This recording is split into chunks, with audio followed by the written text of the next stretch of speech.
everybody. Welcome to another edition of Marlena the Realtor with Mascotti and Company with my special guest, Latrice Deluna. Latrice, go ahead and introduce yourself. Hey, what's up, everybody? My name is Latrice Deluna. I'm a local realtor here in Southern California. I'm so excited to be on this podcast with Marlena and her team, and I can't wait to do the event talking about investments, how I became $1 million real estate agent, and how I'm doing investments from coast to coast. All right, everybody, I'm so excited about this episode. I have a longtime friend of mine, Latrice Deluna, here to talk about her journey in real estate because both of us started in very different career paths and somehow ended up in the same space. And so I'm going to let Latrice introduce herself and talk about who she is, where she's at, and what she's currently doing.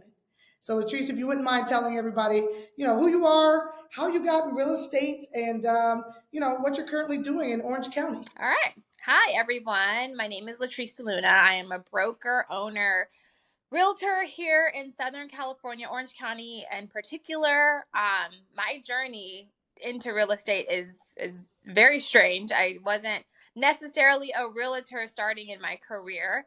I did get my real estate license very early on while I was in college, so thank God I did because real estate is my love. It's my passion. It's what I enjoy doing.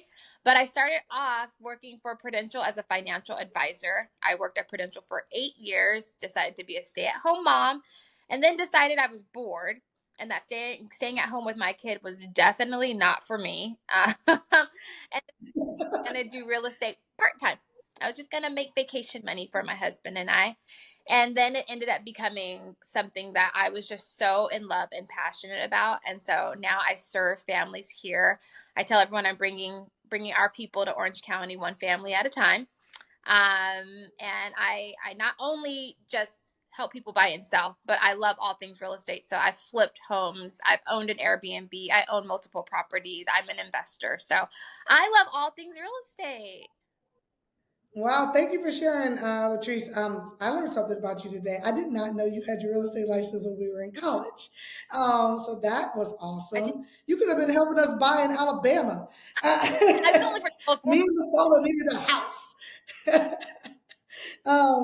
No, awesome. That's an amazing story. So I really love that we share that both of us kind of started off doing this part-time, really, as a sport or a way to make more money. And then we really both fell in love with real estate overall. And I think that's what people need to understand most of all is that there's not one straight path, right? There's multiple lanes to interweave. And then I know recently that are doing a lot of investment in Philadelphia, I learned in one of our recent conversations. And so can you tell everybody, like, how your role as a realtor possibly got you more involved in investment and what made you go to Philadelphia specifically? Well, I mean, I've always been obsessed. And actually, you are part of my investment journey. Because I used to put my money with you years and years ago as you were doing your renovation projects and getting up and going on that end of things. And so just being in real estate, being around entrepreneurs, especially here in Orange County, everybody owns multiple pieces of real estate. So you kind of start talking to people and understanding that the way to build wealth is, in my opinion, through a big part of it is through real estate. So my investment journey, Philadelphia, I was just doing research about places that were low barrier to entry or entry to barrier, but high rents because I wanted to own property and I wanted to rent it out. So Philadelphia and Indianapolis were my two cities that I came down to. And it was a feeling, to be very honest with you. I talked to a realtor in Philadelphia and she really rubbed me the right way. And I literally was like, okay, start sending me listings. And October of 2022, I pulled the trigger and bought 2 properties out there. I bought the ugliest properties I could find and I gutted them, rehabbed them, and I really just jumped in. I wasn't scared because I've done flips out here in California. The only scary part, it was like, I'm here in California and how am I going to really manage that in like what's happening in Philadelphia? So ended up hiring a general contractor and now I have 8 properties out there and it's been a journey, a learning lesson, all kinds of things, but amazing at the same time. No, that's amazing. And yeah, I do remember you and Missy and everybody supported me in my first few. And Yep. now I do about 4 to 8 a year and doing my portfolio. So I definitely appreciate you guys for supporting me back then when I was a young little chap, not knowing anything at that time. But that's what people need to know. Communities and families stay together. And if we do that, we all can help each other as we grow.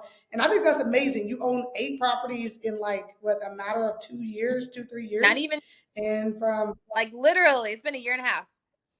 I'm tired. a year and a half. Hmm. Wow. Okay.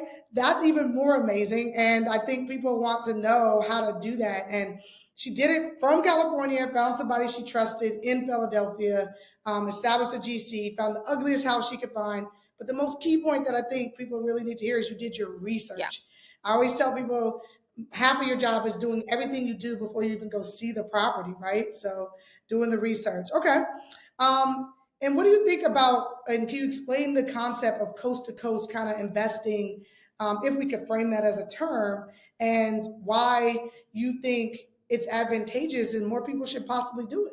Well, I mean, coast to coast. I would assume that's just I'm here in California, which is on the opposite side of Philadelphia. Like, I can't Yeah. get more opposite than that.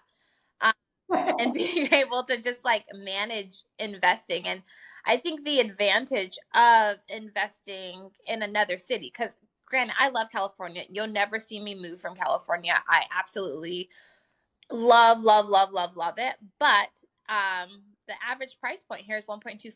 So if I want to buy something here, my minimum down payment as an investor is going to be $250,000. My $250,000 can go a longer way on the East Coast than it can here in California. Not only that, but positive cash flow. Even in California with a 25% down payment, I'm not going to make a positive cash flow. I'm going to make, I'm going to get some equity and things like Yeah. that. But I don't make a positive cash flow. So on the East Coast, I get to make monthly cash flow positive in my bank account. Plus, I get the equity. Plus, I get to buy more property with my money. Awesome. Awesome. So you guys heard it here. That's why you want to do it, especially if it fits your investment portfolio, things that you're looking to Yeah, do. And especially if you're not priced out of your market, but your market has become expensive where you're not going to see that return that you're looking to gain to build your wealth. So I think that's amazing. And so what is one thing you would tell people that you realize that people may not understand about flipping a home or investing in real estate? Um, know your numbers. It's really important to know your numbers and have the cash on hand. I've gotten two of my properties recently because the investor that originally bought them ran out of money. So really having your numbers, and that was that was his loss, my gain. But it's unfortunate because if you don't know your numbers and you go in there blind and you don't know how much it's going to take to renovate and you haven't budgeted for the things that could come up, then you could run out of money. And you only have, a year with these types of loans that you get for these types of projects to actually pay them back. If not, they're taking your home from you. Exactly. So that's something people need to know. If you're doing hard money or a private lender, typically the turnaround time is 12 12 months. months. And not to mention that every payment you make is typically only And just interest, depending on nothing towards, you're never paying down the yeah, principal. And I think you gave them the key thing, knowing your numbers. People fall in the pitfall of a shiny object all the time. And it's like that shiny object is not going to turn around into $1 million or a profitable flip or investment for you. And so I try to steer my investors away from that right. as well as my own investments that I make as well. And then I think people also, and I don't know if you've experienced this with your clients or not, and then probably not in your own world, but people get really excited because they're like, ooh, I made money, and then they move too Yeah. quickly as well. Yeah. No, that's real talk right there. Like, ooh, I made some money. So then, and maybe you didn't learn much. Maybe you didn't have to do as much. Then you take on a bigger project and you don't realize, like for me, I'm gutting my projects, like going down to the studs. So I know what electrical is going to cost. I know what plumbing is going to cost. I know what the HVAC system is going to cost me. The roof, I budget for permits just in case I got to pull them. I'll always pull them, but like I think people will jump into like a bigger project, not realizing like, oh no, oh goodness, I got shut down by the city. Now I have to pull Yep. permits. $15,000 later, and a month goes by, you're in the hole. You're in the hole. Yeah, I think that was one of the things I did learn early on is timing and investment and permit and all that process. I think people definitely need to do their, their schedules and their draw Yeah. schedules because all that's important. And I think another thing people forget to talk about is having some, which you mentioned earlier, cash up front to even get started. Yeah. You know, there's a lot of like YouTube and Instagram and TikTok videos talking about OPM, other people's money, and it's great. Yes, absolutely. Use other people's money. But like you're gonna have some of your own money up front until you kind of get going so that you can get, like you said, draw schedules. People may not know what that is. A draw schedules where the lender is giving you money or a budget for your renovations and you draw on that as you perform the projects. They come and check them. Yep. You need the money up front to get the project started. Then they'll reimburse you for it. But some Yep. people don't realize that. I know a lot of people don't realize that. I talk to people all the time, and they're like, "Yeah, they're gonna give me all that." I'm like, "No, no, no. You need at least 20% to start up. You got to make your monthly Yeah. payment. You got holding costs of utilities, water. Sometimes Oh, it's just materials and things that come gas, up. trash, everything. You're paying like you're owning a home. You own a home. Yep, and you got the mortgage, so don't forget that, folks. All right, awesome. So moving on from there, um, what are some risks associated with investing, which we kind of just went through, not having buyers, but what's something that you maybe experienced that was a risk that maybe you were or were not prepared for when you started investing? Um, yeah, we did touch on it. It really is like the financial aspect of it and like preparing for the contractors who say they're going to be done in a month and it really takes them 6 weeks and then that delays something else and then the weather, especially like on the East Coast.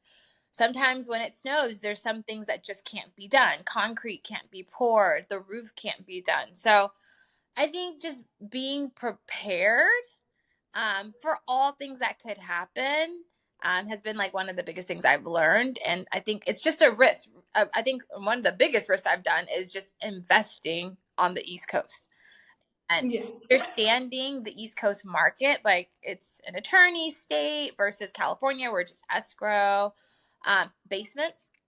My first basement I went in was on my property, and I was just like, "What the heck is this?" And I don't want to go down there. Who knows what the heck is down there? Dark. So like just like learning the nuances of the city and the area that I'm investing in has been like I think the biggest risk, but also the biggest reward. Okay, awesome.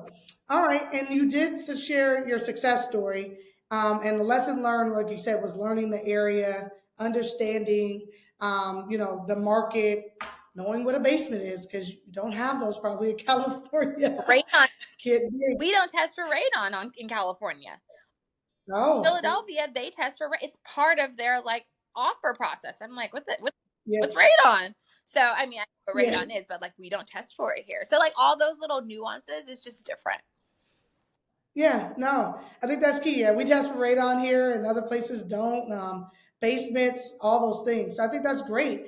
Okay, so if you could give people one piece of advice, I'm gonna give you two. One for realtors, people who may want to be in real Mhm. estate, and one for investors, who people are thinking about investor. What would it be? Oh goodness, I think it's the same. Just do it. Seriously, like pull the trigger. It's scary. You're thinking about it. You're probably overthinking it. Know your numbers, do the math, and I have a spreadsheet that I just like poke the pump like I put a number in and it kind of pumps out everything that I need to know how much I'm willing to spend on something or the maximum that I'm willing to spend on a property. Just like just do it. Pull the trigger. I really wish I would have started doing this 5, 10 years ago. I can imagine what my portfolio would look like if I would have done it sooner. So just do it. And especially in real estate, if you're thinking about getting into real estate, best move I could have made. I absolutely love real estate. I love my clients. My clients love me. I live a nice life because of real estate. I have a flexible schedule. I can volunteer at my kids' school. I can go wherever I need to go when I need to go because of it. So just do it. Just do it. I like it. Da, da, da, da. Nike, just do it. Hopefully they give us some Get those advertising. sponsorship, Nike. No, thank you, Latrice, for coming on and sharing all your wealth and information with us. Please don't forget, we will have her here all the way from California. I'm so grateful and happy that she's going to come do this for us to talk on March 16th from 12 to 4 p.m. about her journey, her experience. And we, of course, want to see you there, and we want to have the place packed. As you can see, she has a lot of energy, so we need a lot of people. So, Latrice, thank you again for coming, and thank you for joining us on this version of Marlena the Realtor with Mascotti and Company podcast. Thank you.